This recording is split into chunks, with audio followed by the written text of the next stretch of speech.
It's the new Red Green Show! And now, here's the man who said, no man's an island if he has a boat. Your hero, my Uncle Red Green!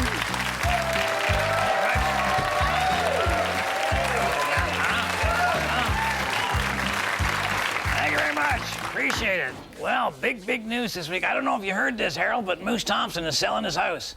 Oh, Moose Thompson's moving? Well, yeah, that's usually one of the conditions when you sell your house, Harold. Yeah, Moose says he needs more space, apparently. Well, how come? He's not married, he doesn't have kids. What does he need more space for? I don't know. Maybe he's going up another pant size. You know, Moose better be careful because, you know, real estate transactions can be very complicated. You know, nothing against Moose, you know, it's just that he's not the sharpest knife in the drawer, you know.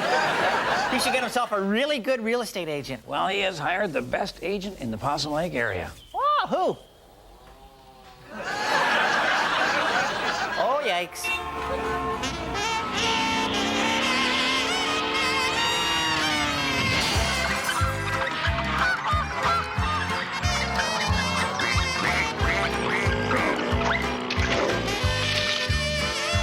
What you're looking at here is a bunch of segments from this particular show. The main message being, for gosh sakes, don't even think about changing the channel.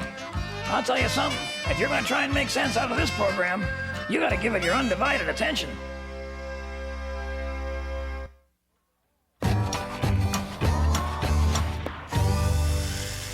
know, have you got an ad in the local paper or anything like yeah, that? I'm way ahead of you here. Look at circled it right there. Look at that. House for sale, call Red Green. That's it? Yeah. A little vague, isn't it? You might want to be a little more descriptive, maybe describe what it looks like or something. Well, I didn't want to scare people off. Besides, another line costs another $1. How much are you charging, Moose, for this pseudo semi-professional service of yours? Just a standard rate, Harold, the 6% commission thing. It's the easiest money you can ever make. Now think about this, okay? So I gotta list the house, find a buyer, and sell the whole thing, wrap it all up in about an hour, okay? So it may say it's a $100,000 home, so you make $6 grand, okay? So you work an 8-hour day, that's almost $50,000, that's $250,000 a week, that's $1 million a month, that's $12 million bucks a year you're looking at there. Huh? Yeah, right. You're gonna work an 8-hour day.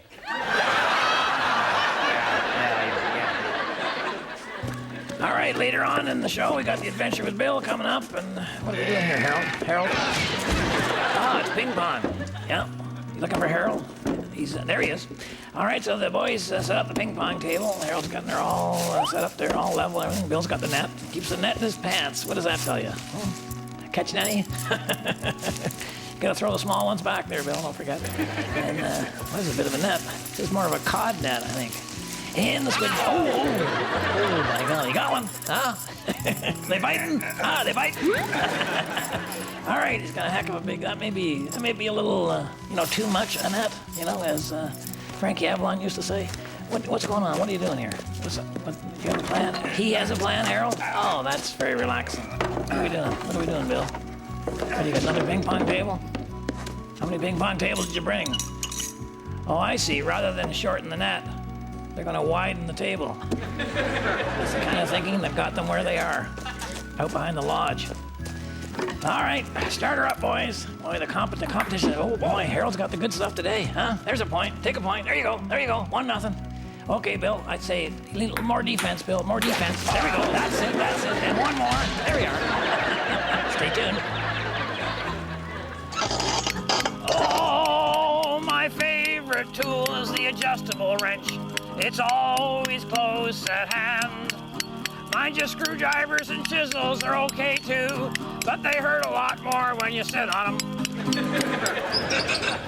Okay, this is the big one for our grand prize, which is an assorted bag of rad hoses from Julio's Steam Room and Engine Flush. Uncle Red, you have 30 seconds to get Mr. Dougie Franklin to say this word. Love. And go. All right, Dougie, when a man meets a woman, and that starts an attraction, which develops into an affection, and then comes... Antibiotics. I'm sorry, Red, did you say infection? No. Affection. I'm sorry. Okay, start over. Okay, all right, okay. When a man and woman feel strongly about each other, they fall in... Bed. Oh, no. Before that.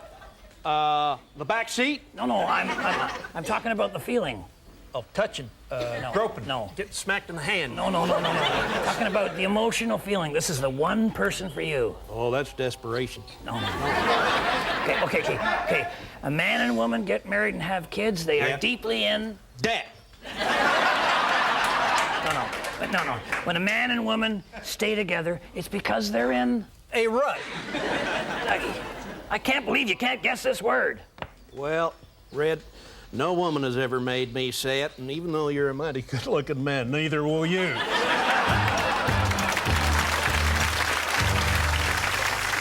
This week on Handyman Corner, we're going to combine two things that all men love. Gasoline engines and hitting things. We're going to build our very own batting cage. Hey, gotta love a batting cage. All the fun of baseball with none of that darn running around. What do we need? Well, first thing we need is something to throw the balls at us. So I'm thinking, lawnmower. I'll tell you, I've seen some rocks come out of this baby that any real man would love to take right up into the upper deck. So all I gotta do now is just modify this puppy to chuck baseballs. All right, now I want to dull the blades down on this unit because we are building a batting cage, not a Cuisinart. You could file the edge of them there, or you could grind them down. I prefer just to run over a bunch of tire irons. Whoa. That sounded good. Oh, by golly, yeah. Oh, that's terrific. That looks... Wait a minute, that's not my lawnmower. Well, it is now, I guess. All right, now you want to have the baseballs come out just this hole, you know. So what you got to do is you got to seal the whole bottom of the lawnmower, and I suggest what you do is grab that chunk of kitchen counter that was left over when you put the sink in. Also, this is a great opportunity to point out to your wife how smart you were to hang on to it, huh? Now, something you got to be aware of. The end of that blade is going to be traveling speeds of excess of 100 miles an hour, so be sure to really sock the duct tape to her. You know me, safety forced. Now, as with most things in nature, you have an input and you have an output. So far in this unit, all I have is the output, a place for the balls to come out. What I need is an input. I need a hole on the other side there, place for the balls to go in. Beauty. Here's a little extra added feature here. Automatic ball return, so you're not running around the house grabbing balls out of soup bowls and eye sockets. I've added the sheet onto the grass catcher here, so when the ball goes in there, she just filters right down into the grass catcher, into the input lawnmower, and becomes my next pitch. All right, just start her up here. So remember, women don't find you handsome. They should at least find you handy. Play ball.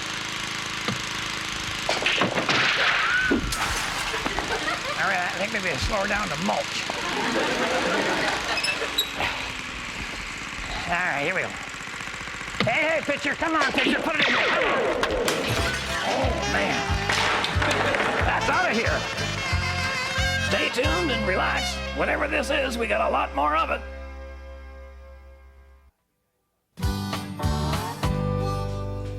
I want to talk to you guys about something all of us are looking for as we go down the highway of life. A half-decent parking spot. I call it the 7 stages of parking. Stage 1, you're a kid. All you have to park is your butt. Then you hit stage 2, you're a teenager. Now you're out parking with a girl who has a pretty good chance of being your future wife. Followed by stage 3, you're married with kids. Now you're parking at McDonald's. The one with the play area. Then we have stage 4. Kids are grown and they're working, coincidentally, at McDonald's. So you've now gone out, got yourself a sports car, and you're caught parking with a girl who has no chance of being your future wife. Okay, this leads immediately to stage 5. Now you're parking in the garage where you're also living. Now comes stage 6. You're old. No license, no car, no parking spot. Then we have stage 7. You're parked. I'm talking permanently. I mean, you got your own parking spot, even has your name over it. So the lesson here is, life is short, all right? Grab your shifter, move it out of park, and throw it into gear. Remember, I'm pulling for you. We're all in this together.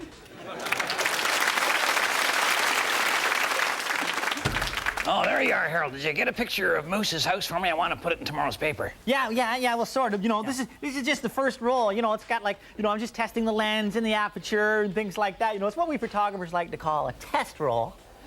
This is 24 pictures of your nose, Harold. Yeah. I guess the lens must be on the back on this model or something. You know? It took me a while, but I got the right angle, you know, because you don't want to get all those, you know, like the 45-gallon drums of axle grease and all those wooden pallets and the 3 fridges on his front porch, you know. No, those aren't real selling points, I don't think. No. And then I had to ask Moose to take his underwear off the clothesline. That's underwear he's got on there? I thought he'd bought a sailboat.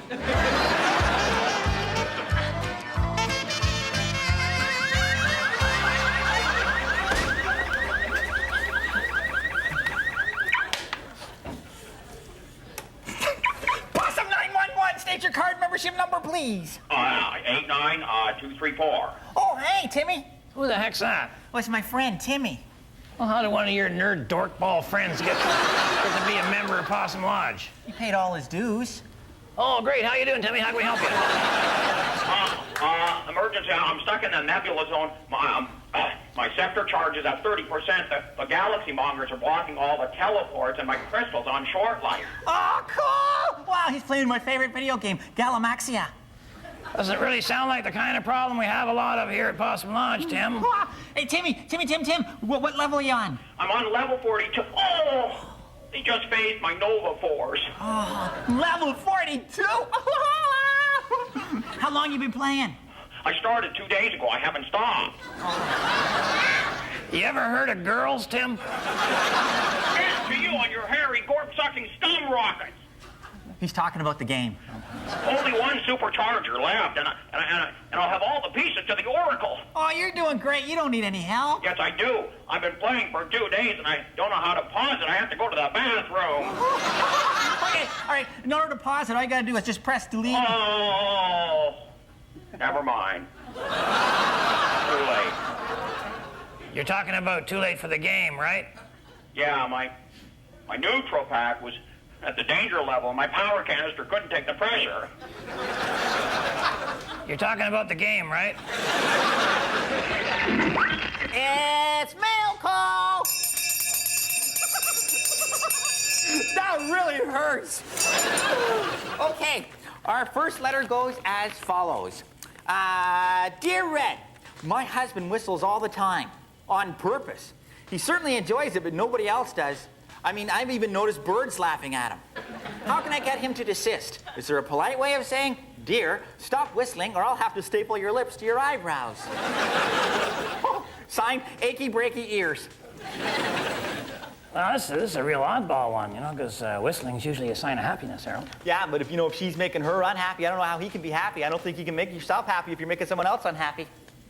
Well, you manage to do it on a regular basis. Yeah, stop a guy from whistling. Well, I mean, maybe change his diet, you know. Why don't you stuff his face full of crackers? That might slow him down a little. Remember Uncle Jack? His nose whistled. How did he ever stop? Well, he started wearing one of those things on his nose that swimmers wear. Yeah, a bikini. You know, it worked, but it cost him his job at the post office. You know, I'm thinking if you can't stop this guy from whistling, maybe you need to spend a little bit of time away from each other. You know, maybe send your husband on a holiday all by himself. Maybe. Yeah. Whistle him off to Whistler. he can visit his mother, Whistler's mother. I said Whistler's mother because that's where he could go. Well, you know, I mean, ultimately, I think when you're dealing with a husband and a wife, you know, if you can't get them to go your way, maybe you gotta, you know, change your attitude a little bit. Think about it this way. As long as he's whistling, he's not smoking, he's not drinking, he's not eating, and you know where he is, huh? Hey, Harold, hey, maybe this lady's behavior is the problem, eh? Maybe she's giving him too much to whistle about, huh? Not just whistling Dixie there. Can you whistle that theme song to Andy of Mayberry? No, but I can whistle this orange off your forehead. Meanwhile, back at the... Ooh. Oh, boy. You all right, Harold? You all right? Oh, yeah. No, come on now. Suck it up. Suck it up. Suck it up. There you go. There you go. You're fine. You're fine. You're fine. You're fine. You're fine. You all right? Oh, boy. Well, anyway, they're playing ping pong, these guys, and Bill's... Oh, boy, they're crafty tricks. Oh, golly. Maybe a little too much grease on the hair there, Harold, at all, you think? There you go. That makes it harder, eh? Look at Bill's racking up the points, and you might want to hit one of those at some point, Harold. That could improve your... Oh, there we go. There we go. That's your own racket, eh? It is now. Oh, it's handball. It's handball now. Look at this. Harold's winning 29th. Come on, Harold. One more point. One more point, Harold. Come on. Suck it up, Harold. Come on. Suck it up. Suck it up. Suck it up. Oh, I didn't mean literally. What's the matter? Whose point is that? Is that a point yet? How does that work? Well, I think the ball has to actually touch the ground. That may take another week. No. Harold, Bill, you might want to get Bill. You might want to just get over in that. Go that way. Go that way. Go that way. No, this way. This way. This way. This way. No, go that way. Go that way. Go that way. Go that way. All right. All right. No, that's good. That's good. All right. No, it's not down there yet. No, it's still up in his throat somewhere, I think. Here we go. Now do what you can. This is the hind pond maneuver. Oh my golly. Oh, is that ever disgusting to watch? My golly. There we go. Oh my gosh. Oh. Hey, take it easy. That's our last ball. Come on, you guys. Oh boy, that's gotta get her. Oh, you all right there, Harold? Ball come out yet? No. All right, one more. This you can do. This is okay. One more coat. You know. That ought to get her. Oh, boy. Yeah. Here, Bill. You know what to try? Exactly. There we go. Oh, hey, that's Harold's point. That's your game, Harold. That's your game. Oh, man. Boy, he's a natural, isn't he? Add your own noun. Here's a puppet of me made from a viewer in New Hampshire. I think Harold had a hand in this. Yeah, okay.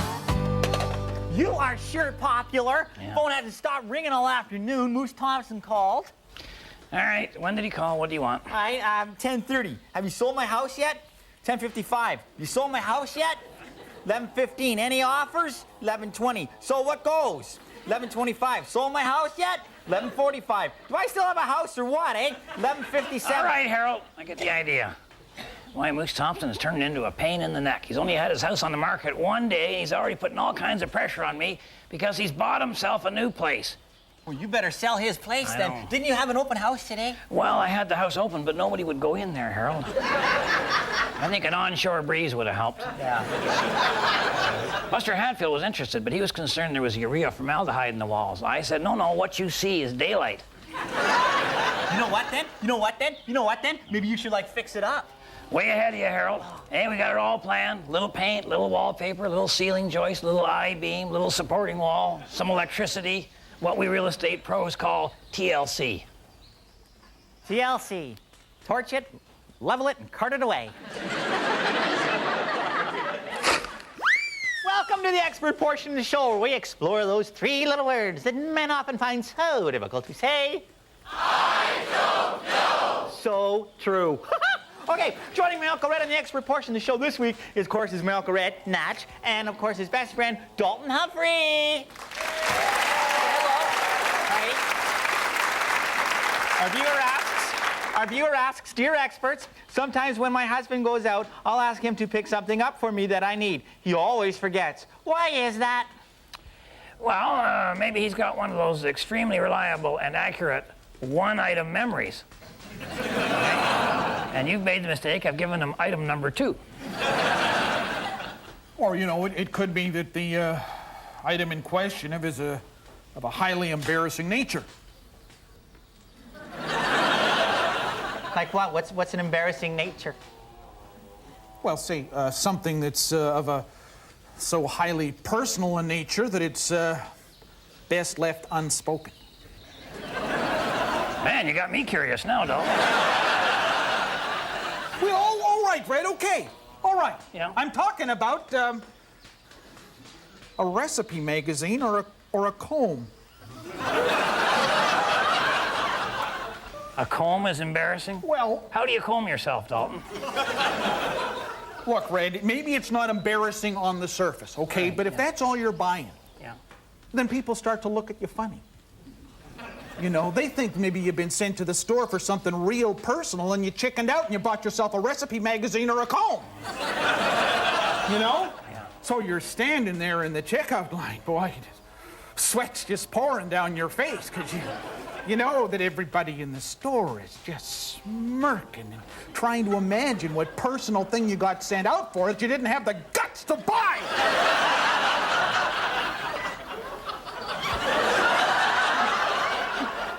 You mean like pantyhose? Oh,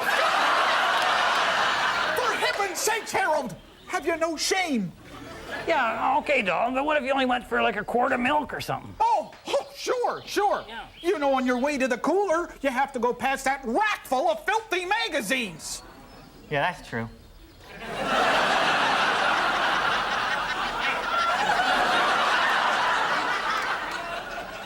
I wouldn't imagine. But what if what if you're just gonna mail a letter or something like that? If you're just gonna mail a letter or something like that. A letter. You know the kind of sleazy reputation a letter has. Especially if that letter happens to be of particularly European, dare I say French persuasion. Man, you are really stepping off the dock on this one. Wow, boy, Mr. Humphrey, with an attitude like that, your wife can't send you to the store for a single item. Bingo.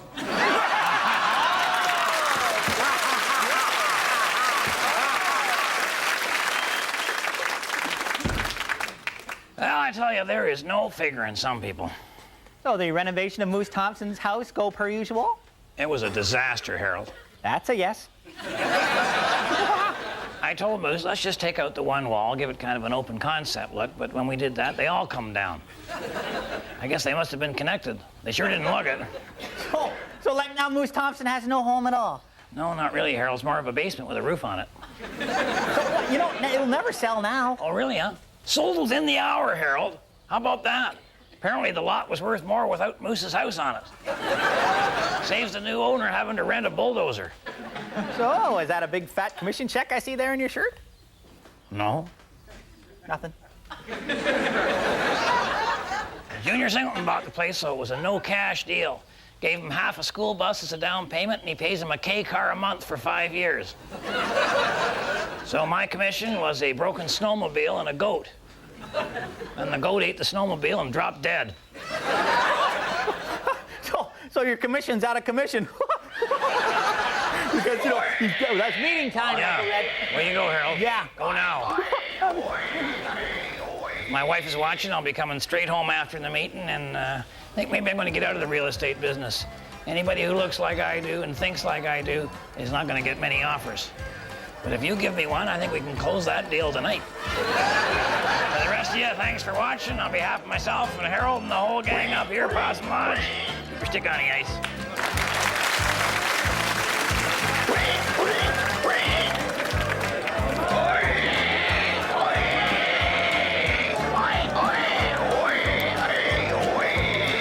All right, stand up. How did you say Simon said? Quando, Omni, Flunkus, Moritati. Yeah, guys. Harold? Oh, yeah. Okay, at the local pizzeria call, they said they will no longer honor the 30 minutes for free if you're going to be phoning from mobile homes.